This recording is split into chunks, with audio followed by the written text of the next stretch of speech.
అమరావతి మీద యూటర్నులు అందరూ తీసుకున్నారు. ఫస్ట్ జగన్మోహన్ రెడ్డి చెప్పుకుందాం. జగన్మోహన్ రెడ్డి మొదట అమరావతి రాజధాని శంకుస్థాపనకి అటెండ్ కాలేదు. ఎందుకంటే ఆ ప్రాంతంలో రాజధాని తనకిష్టం లేదు, పల్లె ప్రాంతాలు వ్యవసాయాన్ని నాశనం చేస్తున్నారు అని అప్పుడు మాట్లాడాడు. అయిపోయింది. తర్వాత జగన్మోహన్ రెడ్డి రాజధానికి వ్యతిరేకం కాదు, అమరావతికి అనుకూలమే అంటూ 2019 ముందు ఉమారెడ్డి వెంకటేశ్వర్లు రోజా ప్రెస్ కాన్ఫరెన్స్ పెట్టి చెప్పారు. పైగా జగన్మోహన్ రెడ్డి అక్కడే స్థలం కొనుక్కున్నాడు, తాడేపల్లిలోనే ఇల్లు కట్టుకున్నాడు కాబట్టి అదిగో చూసారా, చంద్రబాబు కట్టుకోలేదు, పవన్ కళ్యాణ్ కట్టుకోలేదు, మేము కట్టుకుంటే మేమేదో జరగొడతామంటున్నారు అన్నటువంటి మాట చెప్పుకొచ్చారు. రైట్, అయిపోయింది. అధికారంలోకి వచ్చాక అమరావతిని పక్కన పెట్టి 3 రాజధానులు అన్నటువంటి యూటర్న్ తీసుకున్నాడు అక్కడ జగన్మోహన్ రెడ్డి. అది అయిపోయింది. ఆ తర్వాతన అది ఆగిపోతుంటే ఏది మండల్లో తెనాలి మన తాడేపల్లి కార్పొరేషన్లోకి అమరావతిని విలీనం చేశాడు కొన్ని రోజులు. దాన్ని మళ్ళీ కోర్టులు కొట్టేస్తే మళ్ళీ తర్వాత గుంటూరులో కలిపాడు, మళ్ళీ దాన్ని కొట్టేస్తే అటు ఇటు కాకుండా అయిపోయింది. రాజధాని ముందుకు వెళ్ళలేదు, వెనక్కి వెళ్ళలేదు. అక్కడ టర్నులు అన్నీ అయిపోయాయి. ఆ తర్వాతన ఇప్పుడు మళ్ళీ అమరావతికి మేము వ్యతిరేకం కాదని ఈ మధ్యన సజ్జలతో స్టేట్మెంట్. ఇప్పుడు మళ్ళీ అమరావతికి సంబంధించినంత వరకు ఏది 3 రాజధానులు పక్కన పోయిటేసి ప్లాన్ బి మాదేంటంటే మావిగన్, మచిలీపట్నం, విజయవాడ, గుంటూరును కలపండి అన్నటువంటి ఇది ఒక కాన్సెప్ట్. వాస్తవంగా వీళ్ళు విజయవాడ, గుంటూరులు కలుపుతున్నారు కాబట్టి ఇంకో ఊరు పేరు చెప్పాడు ఆయన. తన ముద్ర కోసం ట్రై చేశాడు మావిగన్ అనేది. ఇది అయిపోయింది. ఇది జగన్ యూటర్న్. మరి తెలుగుదేశం యూటర్న్ లేదు. విజయవాడ రాజధాని అని ముందు చెప్పింది, ఆ తర్వాత విజయవాడ గుంటూరు మధ్య రాజధాని అని, ఆ తర్వాత తీసుకెళ్ళి 29 కిలోమీటర్ల లోపలికి పెట్టింది. అక్కడ నవనగరాలతో కూడిన రాజధాని అంది, దాంట్లో విజయవాడ, గుంటూరు ఇవన్నీ కలుపుతామని. ఇప్పుడు చూస్తేనేమో రాజధాని నగర ప్రకటన లేకుండానే విజయవాడ కార్పొరేషన్గానే ఉంటుంది, గుంటూరు కార్పొరేషన్గానే ఉంటుంది. దాన్ని తీసుకెళ్ళి రాజధాని 29 గ్రామాలకే పరిమితం చేస్తున్నారు. అప్పుడు చెప్పి నవనగరాలు పక్కకి వెళ్ళిపోయినాయి. అది వాళ్ళ టర్నింగ్లు. పర్యావరణ హిత రాజధాని ఇప్పుడున్న కన్స్ట్రక్షన్స్ పూర్తి చేస్తాం, లక్షల కోట్లు దాని మీద పోయినాయో. అదే సందర్భంలో రాజధాని అమరావతి మా ఉద్దేశం అని చెప్పుకొచ్చారు పవన్ కళ్యాణ్.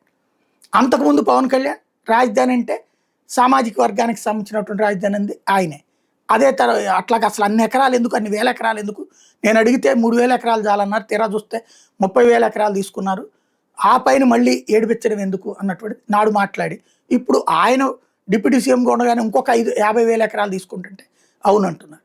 తద్వారా ఆయన టర్నింగ్లు ఆయనకు ఉన్నాయి. భారతీయ జనతా పార్టీ రాజధాని నిర్మాణాలు కన్స్ట్రక్షన్లో ఉన్నాయి, పూర్తి చేయాలి.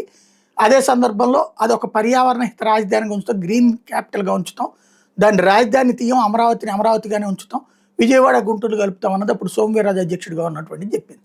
ఆ తర్వాత ఇప్పుడు నవనగరాలు లేదు, తర్వాత విజయవాడ, గుంటూరు కలపనేటువంటి రాజధాని. అసలు ఏం వైఖరి ఉందో బీజేపీ ఇప్పుడు ఏం స్పష్టతనివ్వట్లేదు. ఆ అమరావతికి అనుకూలం అంటది, అమరావతి అంటే 29 గ్రామాలైనా ఇవన్నీ కలుపుతున్నారా అన్న దాని మీద వాళ్ళకి స్పష్టత లేదు.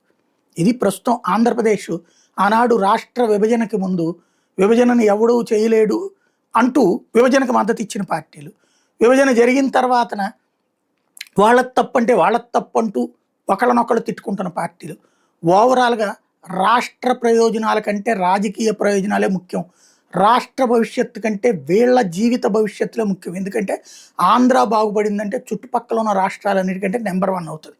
కాబట్టి అనేక వ్యాపారాలు, అనేక పరిశ్రమలు, అనేక కాంట్రాక్ట్లు చేసేటటువంటి ఆంధ్ర వాణిజ్య వ్యాపారవేత్తలే ఎమ్మెల్యేలు, ఎంపీలుగా ఉండటంతో అన్ని పార్టీల్లో వీళ్ళందరూ పేరుకి ఇక్కడ మన ఎదురుగుండా ఆట ఆడుతున్నారు. వీళ్ళ ఆస్తులని హైదరాబాద్, బెంగళూరు, చెన్నైలోనే ఉంటుంది.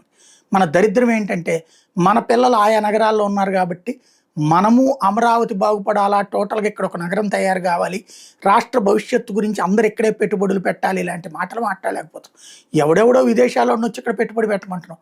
కానీ మనకి ప్రాతినిధ్యం వహించాలనుకున్న ఏ ఎమ్మెల్యే అయినా, ఎంపీ అయినా సరే, వాడి వ్యాపారం, వాడికి సంబంధించింది ఏదైనా సరే తీసుకొచ్చి హెడ్ క్వార్టర్ ఇక్కడే పెట్టాలా, వాళ్ళ ఇన్కమ్ ట్యాక్స్ ఇక్కడే కట్టాలా.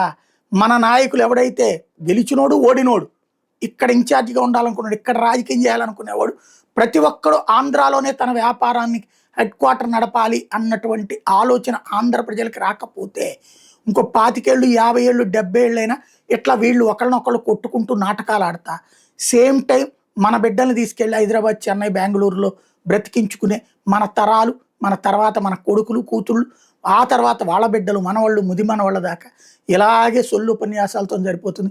వాడు ఆపబోతే మేము ఆపాం, మేము ఆపబోతే వాడు ఆపామంటూ కబుర్లు చెప్పుకుంటూ బతికేస్తారు.